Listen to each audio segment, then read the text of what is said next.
Kun sagalee bilisummaa Oromootiin.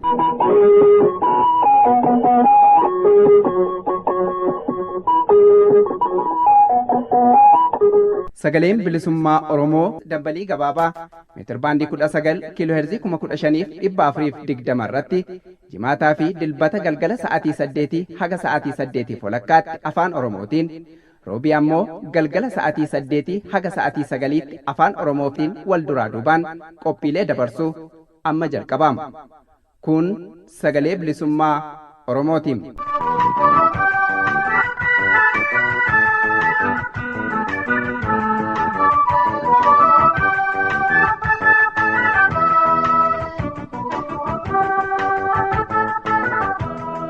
Akkam jirtu kabajamtoota hordoftoota keenya nageenyi keenya kabajaa iddoo jirtan hundatti isin haa dhaqqabu. Sagantaa har'aa keessatti qophiilee qabannee dhiyaanne wal duraa duuba isaa isin beeksifnaa an shumburaa odaati. Jalqaba kan isiniif dhiyaatu oduudha. Korri miseensota ABO kutaa Kanaadaa kan bara 2023 miseensonni hedduun qaama fi karaa zuumitiin irra qooda fudhatan eebla 28 haga 30 2023 gaggeeffamuun milkiin goolabamuu sagantaa keenya darbe keessatti gabaasuun keenya kan yaadatamu. Korri kun xumura irratti murtii fi ibsa ejjennoo dabarfachuun goolabame. Murtii fi ibsa ejjennoo kana oduutti aansuun gama keessaniin geenya.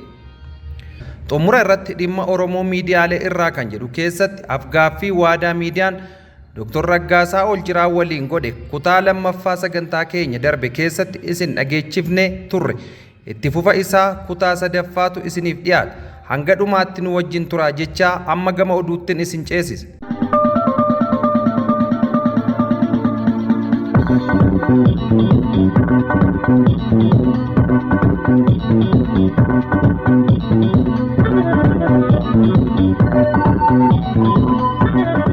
Raadiyoodhaan ashamaa akkam jirtu dhaggeeffattoota keenya kabajamoo fi jaallatamoo sagalee bilisummaa Oromoo sagantaa afaan Oromoo irraa oduu qabannee dhiyaanne irraa oduu har'aa akkasiin dhageessu an waaqonoleeti. Miseensonni koree jiddu galeessa koongirensii federaalaa Oromoo KFO walgahii marsaa lammaffaa gaggeeffatan. Koreen jiddu galeessa koongirensii federaalaa Oromoo walgahii idilee isaa marsaa lammaffaa guyyaa eebla 27 hanga 28 bara 2015 akka lakkoofsa Itoophiyaa magaalaa Finfinnee ardaa caffee aananneetti geggeessuu isaa ibsa ejjennoo baaseen ifoomseera. Koongirensiin federaalaa Oromoo KFO'n walgahii geggeeffate kan irratti haala yeroo biyyi Itoophiyaa fi Oromiyaan keessa jirtuu fi danqaalee sadarkaa adda addaatti uummata Oromoo qunnamaa turee fi jiru irratti marii bal'aa fi gadi fageenyaan akka geggeesse akkasumas kallattii fi tarsiimoo dhaabni isaanii hordofu akeekee xumura irratti ibsa ejjennoo qabxii 7 of jalaa qabu baafataniiru. Xumura walgahii idilee isaanii kana irrattis ibsa ejjennoo qabxiilee 7 of jalaa qabu baafataniin tokko gabaasaa raawwii hojii koree hojii raawwachiiftuu koongirensii federaalaa Oromoo bara 2014 hanga 2015 fi karoora tarsiimoo dhaaba isaanii waggaa 5 koree hojii raawwachiiftuutiin qophaa'ee sagalee guutuun mirkaneessinee jirra jedhanii hojiitti hiikamuu fi raawwiin karoora tarsiimoo jaarmaa isaanii sadarkaa biyyaalessaatti morkataa cimaa gochuun qabsoo uummata waggaa dheeraa akka galmaan ga'u kan taasisu ta'uu isaa amanna jedhaniiru. 2 marii araaraa yeroo ammaa kana mootummaan Itoophiyaa naannolee Tigraay, Beenshaangul Gumuz, Gambeellaa, Oromiyaattis ta'e akka biyyaatti yaalaa jiru bu'uuraan koongirensii federaalaa Oromoo ni deeggara jedhanii wal waraansi Oromiyaa keessaa mootummaa Itoophiyaa fi waraana bilisummaa Oromoo WBO jidduu waggoota 5 darbaniif geggeeffamaa jiru. Bu'uurri isaa wal dhabdee siyaasaa waan ta'eef haaluma waraana kaaba Itoophiyaa geggeeffamaa ture wal fakkaatuun marii nagaa fi araaraan akka goolabbii argatu irra deddeebiin gaafachaa akka turan akkasumas dhiyeenya kanas mootummaa Itoophiyaas ta'e waraanni bilisummaa Oromoo tarkaanfii nagaa buusuuf eegalan kan itti gammaduu fi deeggaruudha jedhanii qaamoleen lamaan wal waraansa keessa jiran maayii irratti gara marii nagaa dhufuun isaanii ejjennoo koongirensii federaalaa Oromoo ganamuma irraa qabaate sirrii ta'uu isaa kan irra deebiin mirkaneessedha jedhan. Mariin marsaa duraa biyya Taanzaaniyaatti geggeeffamaa ture xumuramuu isaa hordofee mariin itti aanu saffisaan akka geggeeffamuu fi nagaan uummanni keenya dheeboteef dursi akka kennamu qaamolee lamaaniifuu dhaamsa dabarfanna jedhaniiru. 3 mariin nagaa fi araaraa geggeeffamaa jiru akka milkaa'uu fi nagaa waaraan Oromiyaatti akkasumas Itoophiyaatti akka dhufu gochuuf marii fi waliigaltee qaamota wal waraanaa jiranitti aansee dhimmoota walxaxoo siyaasaa uummata Oromoo ilaallatan irratti humnoota siyaasaa Oromoo irraa hafan hirmaachisuu akka qabu hubatamuun barbaachisa. Mariin kun qabsoo uummata Oromoo waggoota 50 ol geggeeffamaa turee fi beektotaa fi gootonni Oromoo dhaloonni lama itti wareegame gaaffilee bu'uuraa nagaaf tasgabbii, mirga ofiin of bulchuu fi federaalizimii dhugaa, dimokiraasii haqaa fi misooma hiikoo qabu ummatichi kaasaa ture haala deebisuu danda'uun ta'uu akka qabu ejjennoo keenya ibsina jedheera Koongireesiin Federaala Oromoo KFO'n. Araarri dhugaa itti fufiinsa qabu akka jiraatuuf waliigalteen irra gahamu hojiitti hiikamuu mirkaneessuuf sirni bulchiinsa hooggansaa fi jaarmiyaalee siyaasaa hunda hirmaachisu uumamuun barbaachisaa akka ta'e hubachiisuu barbaanna jedheera. 4. Olaantummaa seeraa kabajamuu dhabuu ilaalchisee godinaalee Oromiyaa adda addaa keessatti ajjeechaan seeraan ala hidhaa fi qabeenya mancaasuun humnoota mootummaatiin namoota nagaa irratti geggeeffamaa jiru. Akkasumas hidhaa baasanii ajjeesuu fi humnaan ukkaamsanii dhabamsiisuun deeggartoota miseensotaa fi hoogganoota KFO irratti bal'inaan geggeeffamaa jiru akka dhaabbatu gaafanna jedhee haalli jeequmsi akkasumas ajjeechaa fi dararaan gama hundaan uummata keenya irratti geggeeffamaa jiru marii karaa nagaa hunda ammateef akka Oromiyaattis ta'e akka biyyaatti dursi kenname hin furamu taanaan rakkoo siyaasaa kana caaluuf nu saaxiluu waan danda'uuf uummanni keenya dammaqinaan tooftaalee qabsoo karaa nagaa akka of qopheessu waamicha dhiyeessina jedheera Koongireesiin Federaalaa Oromoo KFO'n. Dabaluunis Koongireesiin Federaalaa Oromoo KFO'n waadaa qabsoo karaa nagaatiin geggeessaa jiru daraan cimsee akka itti fufu ni mirkaneessina jedheera. 5. Malaamaltummaa fi hojimaata badaa ilaalchisee akkuma mootummaan amanutti malaamaltummaan biyyattii gara bollaatti dhiibaa jira. Malaamaltummaa falmuu kan danda'amu akka nama amma jirruun koreedhaan osoo hin taane hirmaannaa uummataa amanamaa ta'eenidha. Malaamaltummaan sadarkaa hundarratti sirnaawaa ta'aa dhufe akka dhaabbatu mallaqa uummatarraa nagahee malee maqaa adda addaatiin kaadiroota mootummaatiin sassaabamu akka dhaabbatu daldala seeraan alaa garee mootummaa fi paartii aangoo qabate waliin hidhata qabaniin geggeeffamaa jiru akka to'atamu investimentiin albuuda akka warqee laga dambii akkaataa falmaa naannoo ittisuuf faalama naannoo ittisuuf bu'aa uummata naannoo kabajuun ta'uu dhaabuun miidhaa hamaa gahaa jiru akka dhaabbatuu fi uggurri sochii fi to'annaan hin barbaachifne oomishaalee qonnaa kan akka qamadii xaafii fi jimaa irra kaa'amee rakkoo diinagdee uummata keenya hammeessaa jiru atattamaan akka kaafaman gaafanna jedhe Koongireesiin Federaalaa Oromoo KFO'n. 6. Qaala'insi jireenyaa hammaataa dhufe murteewwan dogoggoraa paartii biyya bulchaa jiruun kan dhufan waan ta'aniif miidhama uummataa fi diinagdee biyya irra ga'e itti gaafatamummaa guutuu akka fudhatuuf rakkoo uummataa hir'isuuf furmaata yeroo gabaabaa fi yeroo dheeraa akka itti laatamu gaafanna jedheera. 7. Yeroo dhiyaasitti paartiin aangoo qabate akka mootummaa Oromootti laakkayuun humnoonni uummata Amaaraa bakka buuna jedhan tokko fi beektonni ofiin jedhan dogoggorootaa fi hojiiwwan alseerummaa qaama kanaan raawwataman akka badii uummata Oromootti ibsuun isaanii ilaalcha dogoggoraa badii guddaa hordofsiisudha. Badiin paartii Biltsiginnaa hojjete kan itti gaafatamu mataadhuma paartichaa ta'uu fi uummanni Oromoo sababa kanaan maqaan kaafamuun isaa sirrii akka hin taanee fi ololli jibbaa akkanaa atattamaan dhaabbachuu akka qabu gaafanna.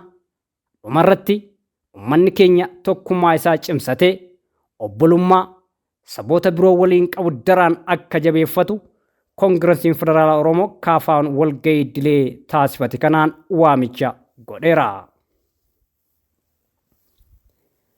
Oduu xumuraatiin baqattoonni Suudaan 1,000 ol ta'an guyyatti gara Itoophiyaa galaa jiraachuu dhaabbanni idil addunyaa baqattootaa ibse. Baqattoonni Suudaan 1,000 ol ta'an gaagama siyaasaa biyyattii mudatee dhiyeessuun gara Itoophiyaa galaa jiraachuu dhaabbanni idil addunyaa baqattootaa International Migration Organization IOM jedhamu beeksise. Erga waraanni Suudaan eegalee Itoophiyaanonni Suudaan keessa jiraachaa turanii fi lammiilee biyya biroo dimshaashaan 12,000 ol ta'an gara Itoophiyaa dhiyeessuu dhaabbatichi addeesseera. Buqqaatota gara Itoophiyaatti qaxxaamuraa jiran kunneen dhaabbatichi IOM gargaaraa jiraachuu ibsuun hamma yoonaatti lammiilee Ugaandaa, 200 fi Somaaliyaa 800 ta'aniif geejjiba dhiyeessuun daangaa Suudaaniitii gara Gondarii fi Gondarii ammoo gara Finfinnee akka imalan taasisaa jira jedheera. Baqattoota kanneeniif iddoo boqonnaa fi tajaajiloota barbaachisoo biroo kennaa jiraachuu eereera. Gaagama siyaasaa Suudaan keessatti mudate hordofuun dhaabbatichi baqattoota karaa matammaatiin seenan keessaa 39 lammiilee Itoophiyaa, 17 lammiilee Suudaanii fi 13 ammoo lammii Turkiidha. Baqattoota kana keessaa 20 ammoo daa'imman ta'uu isaanii beeksiseera. Dhaabbanni idil addunyaa baqattoota International Migration Organization IOM dhimma baqattoota Suudaan irratti kan beeksise cinatti baqattoota Suudaan irraa gara Itoophiyaatti imalaa jiran ilaalchisee dhaabbilee fi qaamoleen garaagaraa akkasumas miidiyaaleen hedduun akka ibsaa jiranitti baqattoonni Itoophiyaa biyya Suudaan keessa jiran addatti ilmaan Oromoo hedduun baqattoota siyaasaa ta'anii haala biyya sadaffaa dhabuun biyya Suudaan keessatti dararama hamaa keessatti warra dabarsaa turanidha.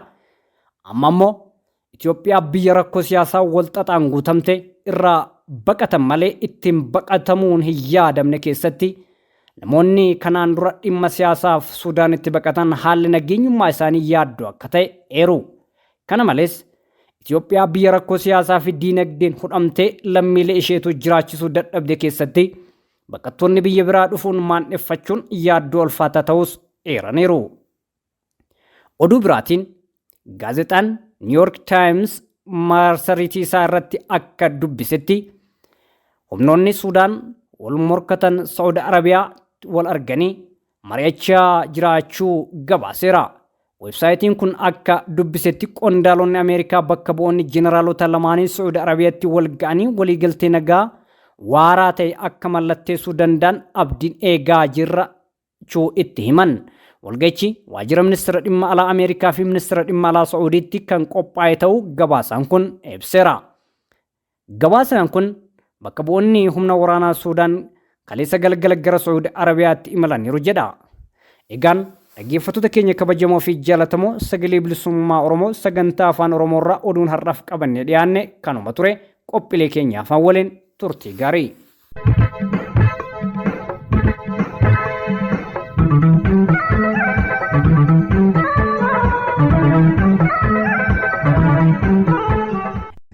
Hordoftoota keenya kan hordofaa jirtan kun sagalee bilisummaa Oromoo sagantaa afaan Oromooti. Qophiin keenya oduudhaan eegale itti fufee jira. Amma gama murtii fi ibsa ejjennoo kora miseensota ABO kutaa Kanaadaatti isin dabarsa.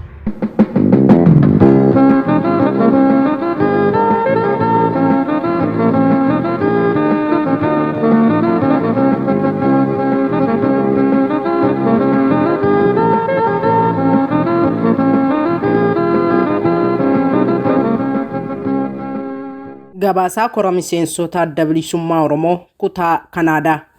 Korri miseensota adda bilisummaa Oromoo kutaa Kanaadaa kabara 2023 miseensonni hedduun qaamaaf karaa zuumiitiin irraa qooda fudhatan ebila 28 haga 30 bara 2023 geggeessamuun milkiin goolabamuu sagantaa keenya dabre keessatti gabaasuun keenya ka yaadatamuudha.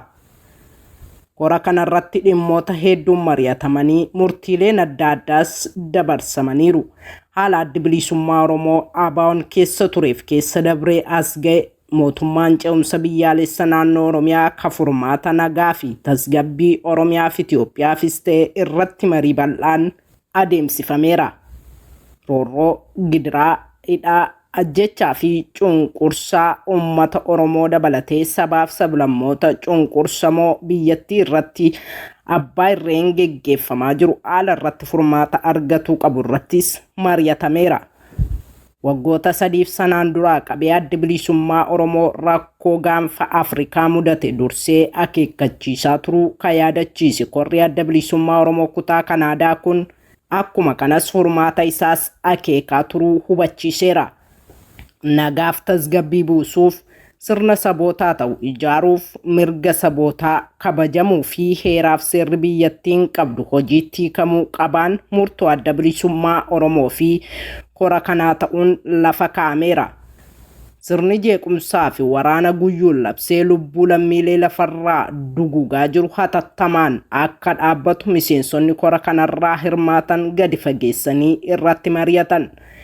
hidhamtoota siyaasaa, hooggantootaa fi qondaalota akkasumas miseensotaaf deeggartoota adda bilisummaa Oromoo manneen hidhaa keessatti hiraaraa jiran hundi hatattamaan gadi lakkisamuu akka qaban korri adda bilisummaa Oromoo Kanaadaa kun cimsee gaafata. Qaama hooggansaa dhaabaa biyya alaa fi biyya keessaa kora kanarratti hirmaatan dabalatee korichi rakkoo fi danqaa jiruuf furmaata soquun caasaa dhaabaa daran cimsuudhaan kaayyoo bilisummaaf walabummaa galmaan ga'uuf yoomuu caalaa jabinaan hojjetamuu akka qabu murtoo ciccimoo fudhatuudha korichi beeksise.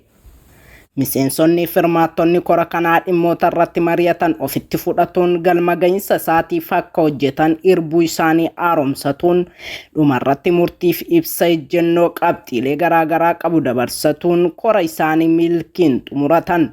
Muuziqaa ce'umsaa kanaanis gara murtiif ibsa ejjennoo isaaniitti isin dabarsina.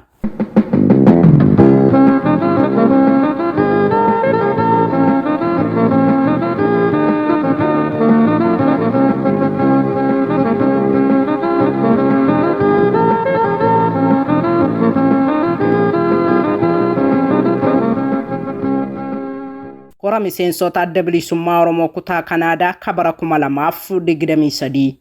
Korri miseensota adda bilisummaa Oromoo kutaa Kanaadaa kan bara 2023 ebila 28 haga 30 bara 2023 magaalaa Torontootti geggeeffame irratti nuti miseensonni, qondaalonni fi hoogganoonni sadarkaa garaagaraa kan irratti hirmaanne yoo ta'u dhimma qabsoo bilisummaa Oromoo adda bilisummaa Oromoon geggeeffamu irratti akkasumas haala waliigalaa uummanni keenya keessa jiru irratti marii bal'aaf gadi fagoo geggeessuudhaan murtiif ibsa ejjennoo armaan gadii baafachuudhaan kora keenya milkiin xumurannee jirra.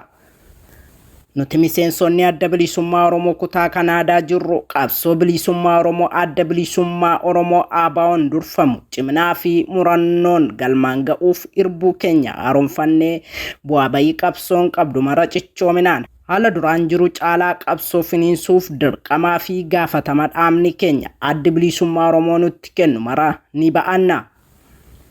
Tooftaa fi tarsimoo qabsoon bilisummaa gaafattu mara qabsoof gumaachuudhaan injifannoon saba keenyaa akka saffisu tokkummaa fi gamtaan ni hojjenna. Rakkoolee keessaa falaan qabsoo keenya mudatan mara tokkummaa fi dammaqiinsa olaanaadhaan ilaaf ilaameedhaan akkasumas tooftaaleef mala qabsoon gaafattu maraan furmaata madaalawaa ni furanna. Qaamota qabsoo bilisummaa Oromoo akeekaa fi kaayyoo adda bilisummaa Oromoo galmaan ga'uuf qabsaan maraan wajjin ni hojjenna. Ololaa fi afaan faajjii tokkummaa qabsaa'otaaf hawaasa Oromoo diigu mara ni balaaleffanna. Tokkummaa hawaasa Oromoof hariiroo dhaabni keenya adda bilisummaa Oromoo ABO'n hawaasa Oromoo waliin qabu akkasumas firoota qabsoo Oromoo waliin qaban akka jabaatu cimsinee ni hojjenna. Tokkummaa fi hafuura jaallummaa miiltowwan qabsoo gidduu jiru akka qaroo ija keenyaatti ni eeggannaa, kan laaffates ni jabeeffanna.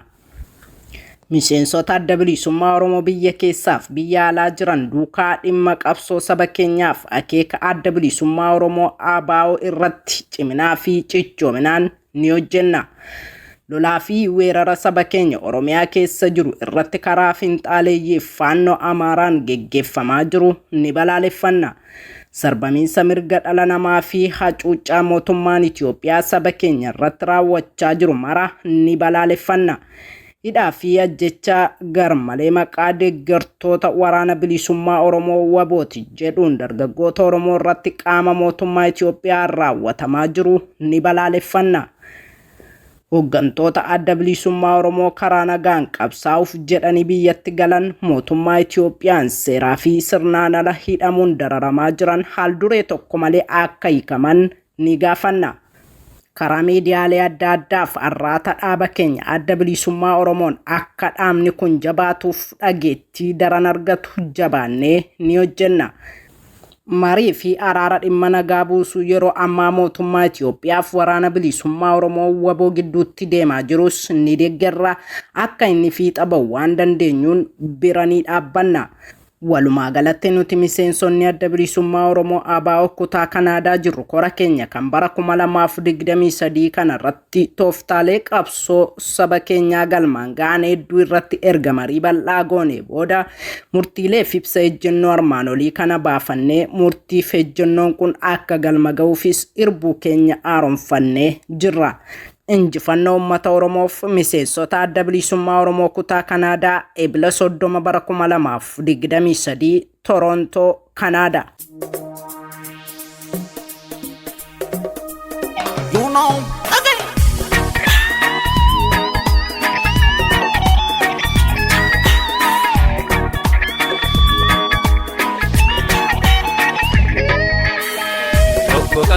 Tokko kamna aadaa seenaas tokko kamna Oromoos tokko beekna.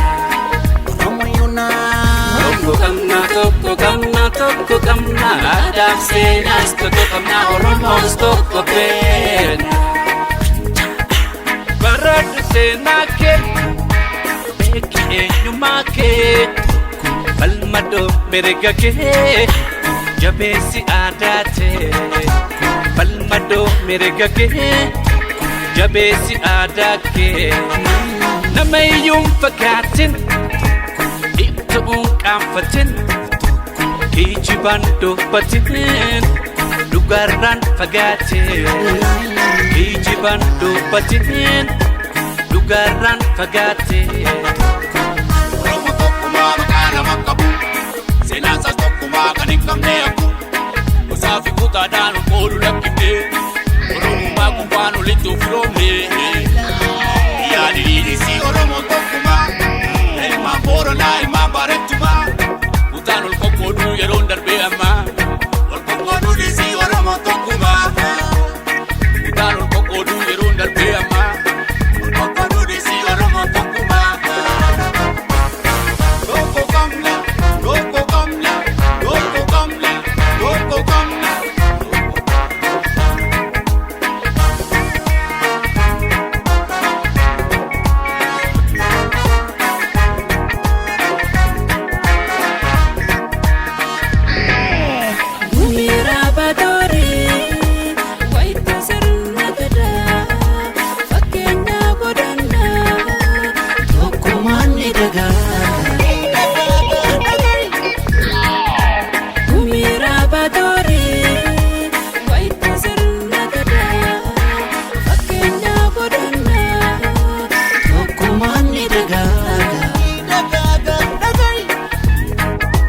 Wajiko dubbadhu hedduu dhaggeeffadhu dubbii addaan baafadhu qajeelootu badhu dubbii addaan baafadhu qajeelootu badhu ku'aafiin dhagaamin angoofiin boloolin diinaaf garambaniin keessa keen mul'isee diinaaf garambaniin keessa keen mul'isee.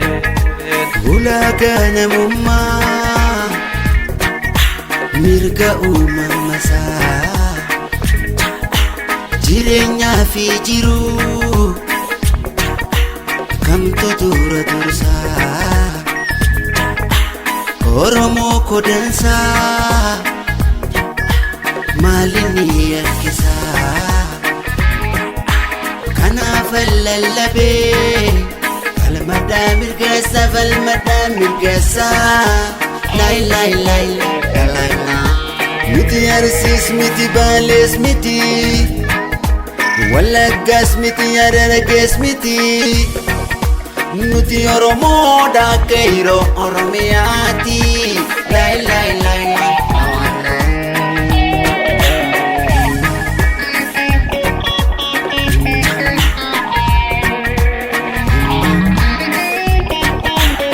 United, Oromo united, one culture, one history. Wheresoever you're from or you live, one Oromo, one we gon' give. United, united.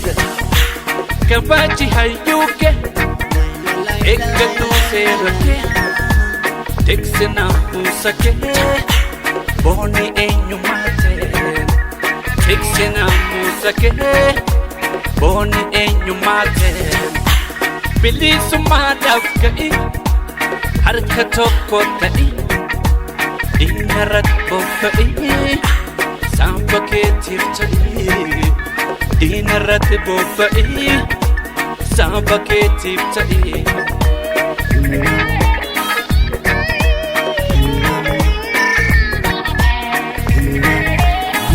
Bule tumuhor Oromon himbatu Maddi seenaa isaa qulqullu hin gogu hin irratu Bonaaf ganna guutu kunoo arra geenye Waaqaaf haa galatu kunoo arra geenye Waaqaaf haa galatu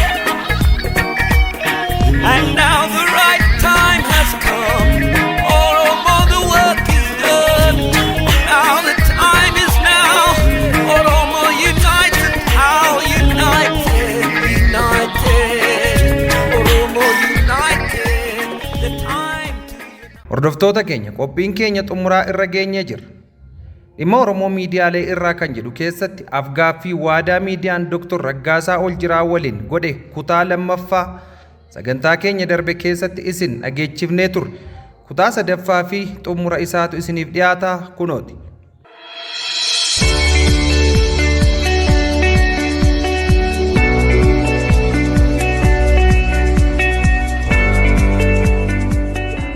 Dr. Raggaasaa baay'ee galatoomii qabxilee babbareedaadha kaaste qabxilee baay'ee babbareedaadha.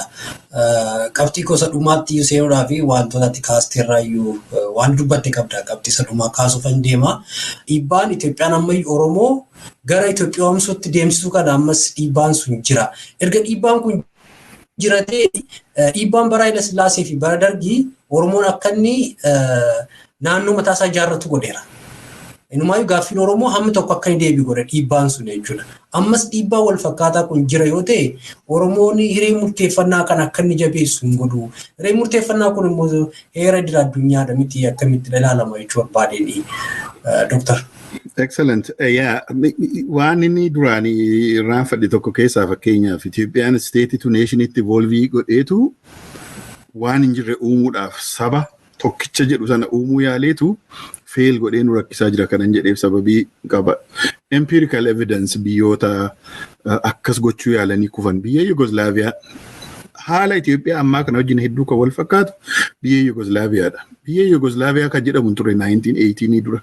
Yeroo Ottoman Empire biyyoota Balkaan kana gadhiisee deemu lola addunyaa tokkoffaa booda biyyoota akka Serbiyaa biyyoota akka Croatia, biyyoota Bosnia Herzegovina, Kosovo, Macedonia, Montenegro jedhaman kanatu biyya Yugoslavia jedhamu kana humnaan qabatee warri Serbii olaantummaadhaan baay'ee sababii turaniif akkuma sabni Amaaraa warri Abisiiniyaa Itoophiyaa sakkaan konker godhanii Itoophiyaa jedhan sana biyyoota kana walitti qabaniitu Yugoslavia jedhani. 1918 waggaa 70 booda by 1994 kun hundumtuu dismantled ta'e. Maaliif saba Yugoslavia jedhamu ijaaruu yaalanii sabni Yugoslavia jedhamu jiru saba Serbiitu jira saba Croatiaatu jira saba Bosniyaatu jira saba Kosovo Montenegrotu jira fail godhe. Vladimir Lenin bara 1917 October Revolutionii booda Raashiyaa hundee godhataniitu Raashiyaan sidha warri Bolshevikii sun yeroos biyyoota amma Eeshiyaatti amma dhaqee daangaa Afgaanistaan ga warra akka Tajikistaan fa'a Riippaabilika 15 uumanii Union of Soviet Socialist Republics jedhan. There is no any Soviet nation. Sabni Soviet jedhamu yookaanis immoo eenyummaan sablummaan kan sabummaan Soviet jedhamu hin turre. Inni kunis waggaa 70 jiraatee by 1991 dismantled ta'ee biyyoota 15tu uumame. Amma warri Itoophiyaa warri finxaaleeyyii fi warri abjootan kan isaan dhiibaa jiranii isa kana uumna waa waliin fakkaanne keessaa saba Itoophiyaa jedhamu uumna jedhanii itti rakkataa jiru. Sabooti walitti dhufanii daangaa tolfatanii maqaasaa Itoophiyaa jechuu danda'u. Saba Itoophiyaa jedhu miliyoona 120 kan afaan tokko dubbatu kan amantaa tokko qabu kan saba tokko ta'e garuu uumuun hin danda'amu. Amma maal kaaste narrative yeroo tokko Oromaaraa jedhanii yeroo confusioniin ture tokko 2017-18 sirba cidha tokkotu ture Oromaaraa jedhee gartuun Oromoo tokko Baardaar dhaqee gartuun Amaaraa immoo akkuma tamma jette Dr. Ambaachoon fa'aa ammallee ofuma isaanii wal ajjeesanii amma godhaa jiran kana amboo dhufanii afaan Oromoo jechuu yaalanii waan akka cidha tokko sargiif millaashii godhaa turani. Haala sana keessa maaltu dhalate? Goobanaa jechuun goobanaa daacee hojii isaatti waan godhetti waan itti qaanfatamu malee waan ittiin boonan ture. Ani ilma goobanaati ka jedhutu achi as ba'e bifa nama qaanessuun Oromoo keessa. Baay'ee wayii goobanaa daacee akka nama tokkootti Oromoodhaa gootallee goota waraanaatillee waraana waraanu beeka gootummaa qaba. Parpaziinni waraaneef garuu Oromoo gabroomse. Ayyee kana yeroo isaatu godhe sababii ta'eef akka seenaatti irraa baranne jennee bira dabarre malee har'a ani ilma goobanaati jedhanii kan itti boonanis yookaanis immoo abaluu ilma goobanaana jedhanii kan itti nama abaaran hin turre. Confusionii Oromaaraa kana keessa garuu waan akkasiitu gadi ba'e. Ammallee akka cilalluu mataa tuqanii gara sheelii isaatti deebi'eera kun hundumtuu. Narratiivin inni kaan Adwaan kan Oromooti. Goobanaan fa'aa, Raas Gabayyoo Gurmuu fa'aa, Raas Baalchaa Abbaa Nafsoo fa'aa, Dajjasmach Baalchaa Abbaa Nafsoo fa'aa. Itoophiyaa ijaaran Itoophiyaanuu kan Oromooti ka jedhu that's a nonsense. Akkamitti jedhe? Ingilizii fi Faransaayeen biyyoota Afrikaa hedduu qabataniiru. Keessumaa Ingiliziin biyya lafaa qabate sunset. Biyya Ingiliziitti impaayera Ingilizii keessatti aduun hin dhiyu ka jedhameef Awustiraaliyaa qabdee amma Kanadaatti amma Ameerikaatti Afrikaa biyya lafaa qabattee sababii turteefi yeroo biyya tokkootii dhiyu iddoo tokkoon baree sababii ta'eef impaayera Ingilaand keessatti yeroo hundumaa aduun jirti jedhama. Extentii itti biyyi Ingilizii biyya lafaa at one point qabate san argisiisuudhaaf. Amma gara duubaatti yoo deemne yeroo lolli addunyaa lammaffaaf tokkoffaa deemaa turetti Ingiliziin Afrikaa fi Hindii guutummaatti qabattee turte. Lola addunyaa lammaffaa keessatti keessumaa Second World War 1939 to 1945 sadeeme keessatti lola North Africa irratti Xaaliyaanii irratti lola godhame. Bakkoota adda addaatti lola godhame keessatti waraanni Ingilizii irra caalaansaa namoota Hindiidha. Nigerians, West Africans, Liberians, not Liberians, Sierra Leoneans, namoota arranti West Africa jennu kanneen akka Nigeria, kanneen akka Ghana warra kolonii Ingilizii turan achi keessaa ka dhufan waraana Ingilizii keessa on behalf of the United Kingdom Second World War kan waraanaan hedduu turan. Bara 1941 irratti yeroo Xaaliyaaniin defeated taatee maaliif constellationiin waraanaa addunyaa lammaffaa almost gama warra Allied Forces gara Ingilizii fi Ameerikaatti sababii gama sanatti jigaa turee fi warri gama Xaaliyaaniif Jarmanii turan luus gochaa sababii dhufanii fi Xaaliyaaniin kolonii ishee North Afrikaatti qabdu sana luus gochaa dhufte. Naannoo Liibiyaatti fakkeenyaaf North East Africa, Italian North East Africa jedhama. Itoophiyaa dabalatee luusii gochaa sababii dhuftee fi warri Ingilizii Atsee Haile Sillaasee yeroo reinstate godhan karaa Sudaan fidani. Karaa Anglo-Egyptian Sudaan.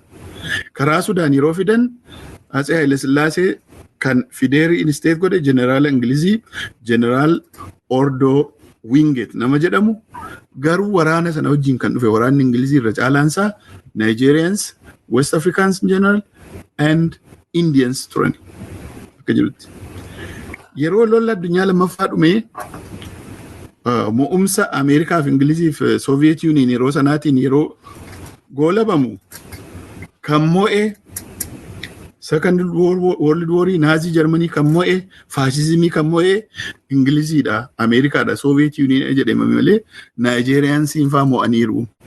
Hindiin fa'aa roolii qabu mo'umsa kana keessatti warri Hindii, warri Nigeria, warri Afrikaa Second World War mo'anii faashizimii mo'an kan jedhe tokko illee turre. This is a living history. Bara dheeraa miti kun. Waggaa 60-70 duradha Second World War in 1945 kan inni dhume. Okay? Yeroo sana keessatti yeroo itti beekumsi hariiroon biyya lafaa ifaa turetti sadarkaa irraa hin gahin malee yeroo itti kitaabni miliyoonaan barreeffametti yeroo itti seenaan akka gaariitti eyewitness historyin yeroo itti rikoordii ta'etti Ingilizooti waraana isaanii irra caalaan North Afrikaatti lolan Xaaliyaanitti lolan Hindiif kolonii isaanii warra Afrikaa ta'etu jiru mo'umsa yeroo argatan garuu kan mo'umsa sana fudhate warra Ingiliziidha. Goobanaanii fi Baalchaa Saafoo kan warra Adwaa dhaqanii they were in service of the Abyssinian king. Akkuma waraanni Hindii namooti Nigeeriyaa sarvisii kennaafii turan maastarsii isaaniitiif Ingiliziidhaaf waraana addunyaa lammaffaa keessatti Oromooti kunis Imperarii Itoophiyaa yookaan Abisiiniyaa yeroo sana tureef sarvisii kennani. Dhugaadha gootummaan Oromoo inherently sababii keessa jiruuf adda durummaan lolaniiru. Erga isaan Adwaa lolanii Maayicawutti 1936 Xaaliyaanii baasanii isaanoo Oromoodha isaantu biyya Oromoo uume maaliif afaan Oromoo akka wannitti dhiibamaa ture? Maaliif Oromootti kolfamaa ture? Oromoo afaan Amaaraa cabsee dubbatu maaliif itti kolfamaa ture? Afaan Oromoodhaan Baaybiliin barreeffame barbaadamee haa gubamu. Afaan Oromoo kampasii kampaawundi mana barumsaa keessatti dubbachuun seeraa ala wanjala jedhamee maaliif ta'a? Erga Oromooti Itoophiyaa uumanii adda durummaadhaan erga ga'een isaanii akka kanaatti recognized ta'e maaliif afaan isaanii fi aadaan isaanii recognized hin taane? Isa kana namni gaafate hin jiru. Kanaaf naareetiiviin amma isheen amma badeera by the way naareetiiviin suni cidhi sun Oromaaraanis walii hiikteetti sababii ta'eef hin jiru amma meereejiin sun gaa'elli sun already diigameera. Namoota murtaa'edha sana akka godhes. There is no such thing as Oromaara. Sabni Oromoof sabni Amaaraa daangaa waliin qaba akka sabaatti waliin jiraata booris. Garuu Oromaaraa kan jedhamu entitiin political entitiin hin jiru. Jiraachuus hin danda'u. Akka sabaatti jiraachuu danda'a. Hundumtuu of danda'ee hundumtuu daangaa isaa keessa jiraatee nagaa wajjin jiraachuun yoo danda'ame lafti kun walitti jira uumamaan sababii ta'eef isa kana political force kamiinuu adda baasuu hin dandeessu wal cina jiraata hundumtuu. Kanaaf gara nagaatti yoo deemne malee wal loluun wal xiqqeessuun wal arrabsuun nun baasu ka jedhuuf Oromootu irra gara balleessa.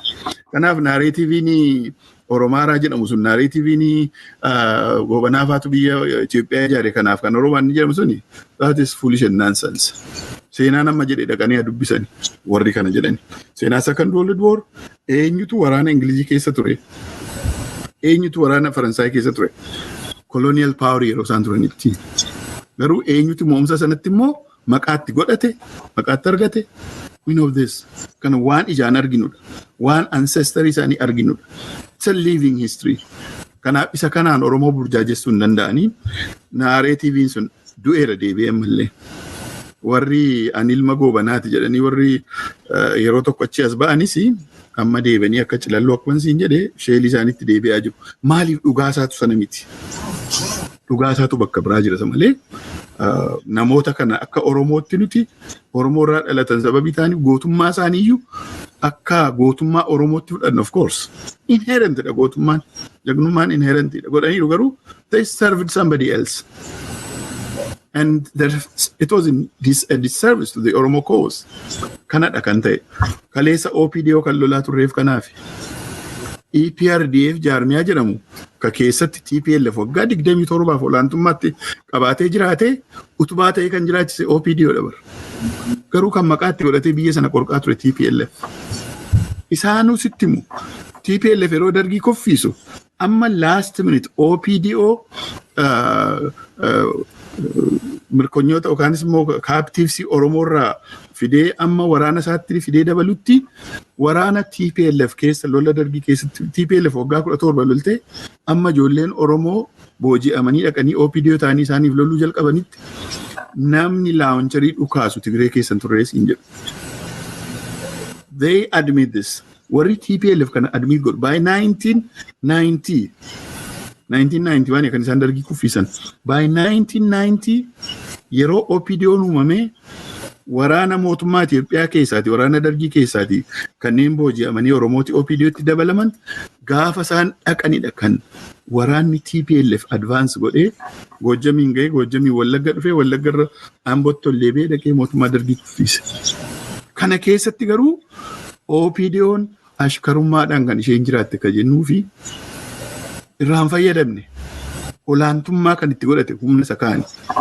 Kanaaf seenaan kun repeat of godha. Amma narrative gowwaa Oromoo Itoophiyaa ijaaree biyya Oromoo ijaare keessatti silaa maaliif afaan Oromootu uffatama ree? Afaan Amaaraa akka gaariitti dubbachuu dhiisuun akka wallaalummaatti maaf ilaalama ree? Biyya namaa keessa jiraanna nuti biyya Awurooppaa keessa jiraadheera. Afaan Jarmanii dubbadhee jiraadheera. Biyya Ameerikaa keessa jiraadha. Afaan Ingilizii dubbadhee jiraadha. Our English is not perfect. Afaan Jarmanii ko perfect hin turre. Garuu nama si jajjabeessu malee nama sitti kolfu argitu afaan isaanii yeroo cabsitu. Biyya Itoophiyaa keessa duwwaatti amma beekutti afaan kee alatti afaan Ormaa dubbachuu yaaltee yoo cabsite kan sitti kolfamu Itoophiyaa keessa duwwaatti. Isa kana namni consider godhee beeku hin jiru. Kanaaf narrative goobanaa faatu Itoophiyaa ijaaree really itti qaana'uu qabu warri kana godhan. Goobanaan biyya Itoophiyaa ijaaree afaan isaa waan tuffatamuuf reasoning hin turre. Sila aadaan isaa waan tuffatamuuf reasoning hin turre. Sabni isaa akka sareetti akka gabbaarii ta'e kan inni jiraatu reasoning hin turre. Maaliif sabni Oromoo gabbaarii ta'are biyya goobanaa Daaccee ijaare keessatti, biyya Gabayyoo Gurmuu ijaare keessatti, biyya Dajjaazmaach Baalchaan fa'aa ijaaran keessatti maaliif gabbaarii ta'e Oromoon tu biyya isaanii ta'e? That's a nonsense. Oromoon isa kanarraa deebi'ee maaltu nu baasaa? Biyya saba abbaa fedhee wajjin nagaan jiraachuu akka danda'u ni beeka sabni kun. Political arrangement akkamiitu nu baasaa? Isa sanadha Oromoon kan inni mari'atuu qabu. Politikaa isaa keessattis, hawaasummaa isaa keessattis, necessarily jaarmiyaa tokko keessatti hammatamuu hin qabu. Oromoon hundumtuu saba bal'aadha, biyya guddaadha. Narrative dadhabaa akkasii kanaaf garuu Oromoon bakka kennuu hin qabu. Mana bunaatti illee let alone on political forums kan jechuu barbaada. Baay'ee galatoomi Dr. Raggaasaa waan baay'ee kaafnee gaagara. Sagantaa keenya gara xumuraatti deemna. Gurbaanii bara warraaqsa mootichaa yeroo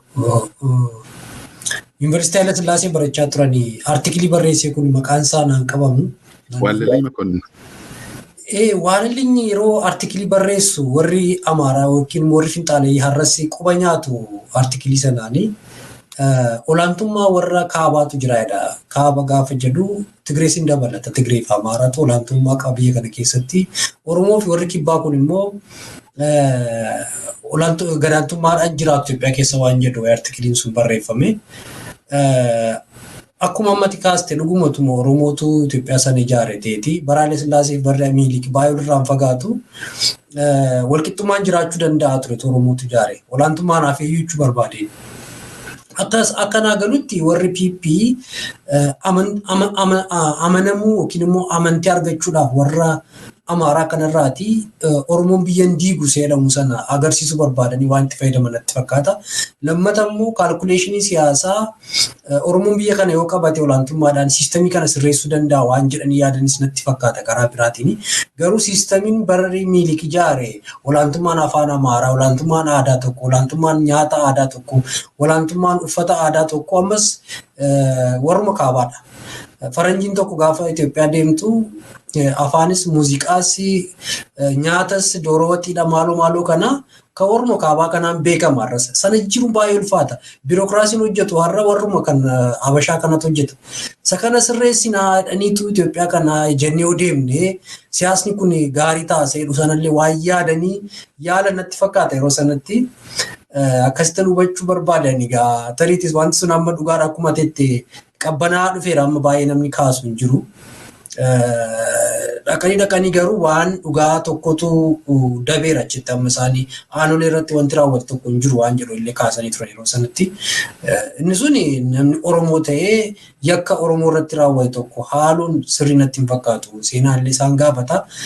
Walumaa galatti Dr. Gaaffii koo xumureera hafeera kan jettu yoo jiraate dhumarratti yaada kee daawwatu tokkoof ibsitee yeroo biraa wanni biraadhaan gaaffii yookiin mata duree biraa walitti deebina har'aaf ani gaaffii koo xumureera. Thank you. Hayyee Dave fayyaa ta'ii wal yaada hedduu tafa yaadi bal'aatu jira. Of course toopikii frame goonee irratti yoo haasofne dhaggeeffattoota keenyaafis nuufis waan bifa qabuuf waan ergaa qabu haasa'uudha dandeenya. Tooppika irraa keessatti amma isa dhumarratti kaasan irra deddeebi'ee kanan jedhu inni naareetiviin Oromootu Itoophiyaa uume inni jedhu kun dhugaadhumatti waan hojii gowwaati sababii ta'eef akkuma jedhee amma ta'e ammas hin mul'atu. Isa kana yeroo baay'ee kan afarsu namootuma taayitaatti dhufanii privileejii argatan qabeenya horatan taayitaa argatan sana ishee ittiin tursiifachuudhaafidha waan tattaane xibaaru. Biyya Itoophiyaa keessatti Itoophiyaa tokko saba Itoophiyaa jedhamu tokkicha uumuun hin danda'amu. This is against nature. Uumama wajjin qabsoo seenuu ta'a. Kan danda'amu sabni baay'ee ta'ee multi-ethnic, multi-cultural society biyya baay'ee keessa jira. Yoo walii galee waliin jiraachuu wal kabajee waliin jiraachuu danda'a. Yeroo tokkoyyuu akka inni doominantii hin taanetti. Yoo immoo rakkoon doominansii sanan dhalata yoo ta'e biyya mataasaa uummachuun illee opshinii biraadha. Tiyooriin self determinationii kan inni sanumadha. Waan Oromoon qabsaa'uuf biyyi kun naannoo sun waliigalatti inni deemus gara sanatti. Adeemsa keessa filannoo lama keessa gala. Amma namooti tokko maal jedhu Oromoon olaantummaa Oromoo waan jedhu immoo dubbatu warra taranyaa yeroo nuun jedhanii biyya madfaa sababii afaan Oromoo dubbataniif taranyaadha. Yerootti Oromoon miliyoonaan rakkataa jirutti waraanni irratti banamee jirutti ammallee taranyaadha ittiin jedhu. Sana maal jechuudhaaf Oromoon olaantummaadhaaf deema. Kanaaf doominansii Amaaraatu doominansii Oromootiin bakka bu'uudhaaf deema jedhanii warri olola oofan jiru. Oromoon nama biraas cunqursuudhaaf hawwii hin qabu. Uumama akkasiis duudhaa akkasiis hin qabu. Cunqurfamuus akka hin barbaanne immoo qabsoosaa hadhaawaa waggaa 50 oliif baroota 100 oliif jechuun hin danda'ama bifa adda addaatiin maagniitiidiin isaa waliin caalu malee aadaasaaf duudhaasaa tifkatee eenyummaasaa qabatee jiraachuudhaaf immoo qabsoo godhirraatii mirkaneesseera. Dideera doominansii dideera Oromoo. Freedomiin jedhama nam tokkotu nama Paulo Freire jedhamu tokko jira educatoriidha nama Brazil. Freedom reigns not only when the oppressed are freed from oppression but when the oppressor is also freed from their acts of oppressing. Jechuun maal jechuudha? Bilisummaan nam tokko bilisa ka jedhamu kan sam tokko kan bilisa jedhamu inni kana dura cunqurfamaa ture sirna cunqursaa jalaa bilisa ba'uu duwwaatu hin ta'in warri cunqursuu barees immoo hojii cunqursuu sanarraati. Warra cunqursuu akka hojiitti warri fudhatan sun hojii isaaniirraa hojii cunqursuurraa yoo bilisa ba'an bilisummaan bakka hundumaa saba hundumaadhaaf iddoo hundumaa gahaa jedha. Kanaaf Oromoon cunqursaa ta'uu hin barbaadu, cunqurfamuus hin barbaadu. Isa kana sabni addunyaa kan inni beekuudhaa qabu. Sabni biyya sanaas kan inni beekuudhaa qabu. Akka sabaatti Amaarriif Oromoon daangaa waliin qaba, boorsi waliin jiraata. Akka sabaatti Amaarriif Guraageen Walaayittaan kan baatan Somaaliin Oromoof ollootisaa Somaaleen Walaayittaan Guraageen so and so forth waliin jiraatu. Isa kana political arrangement yookaan immoo political systemiidhaan jaarmiyaa siyaasaatiin ideoloojii siyaasaatiin namni regulate gochuudhaa danda'u jiru. Sabooti waliin jiraatu. Kan nuti gochuudhaa dandeenyu political arrangement akkamii tolfanna naannoo kana keessatti. Warri wal fakkaannu waliin jiraachuu dandeenya biyya tokko uummanne autonomii keenya garuu eenyummaa keenya eegganne moo gargar faffacaanee autonomous taanee ollaa daangaa rabbi nuuf kennee waliif kabajnee jiraanna isa jedhu. Poolitikaan biyya sanaa gara sanatti deema malee utuu afaan koo tuffatamuu utuu sabni koo gabbaarii ta'ee jiru abbootii kootu Itoophiyaa uume sababii ta'eef gabrummaa kanaa fi tuffatamuu kana fudhadhee jiraadha namni jedhu nama sammuu qabu natti hin fakkaatu. Kanaaf dhaqee walajjechaan qabsoon wal dhiibuun baroota kana hundumaa deemaa dhufe iddoo kana ga'e kan inni ittiin gudunfamu bilisummaa duwwaadhaani. Bilisummaan kun immoo political arrangement akkamiitiin dhumataa inni ga'ee self determination jechuudha. Kanaaf isa kanarratti yeroo biraasa'uu ni dandeenya. Hedduu galatoomii carraanaa kenniteef galatoomii deebi. Baay'ee ulfaadhoo beekaanii gabaabse dhaggeeffattoota fi daawwattoota Waadaa Miidiyaa kan isin hordofaa turtan Waadaa Miidiyaadhaa Dr. Ragaasaa Oljirraa faana dhimma haala yeroo irratti akkasumas immoo dhimma Itoophiyaa gaanfa Afrikaa irratti siyaasa deddeemu kan irratti ilaalchisee wantoota baay'ee kaasni haasofneerra. Warri sagantaa keenya hordofaan turre irra deebi'aatti sagantaa kana hordofaan jedha. Yeroo biraa immoo sagantaa biraatiin akkasumas mata duree biraatiin walitti deebina. Yeroo gaarii siif haa ta'u.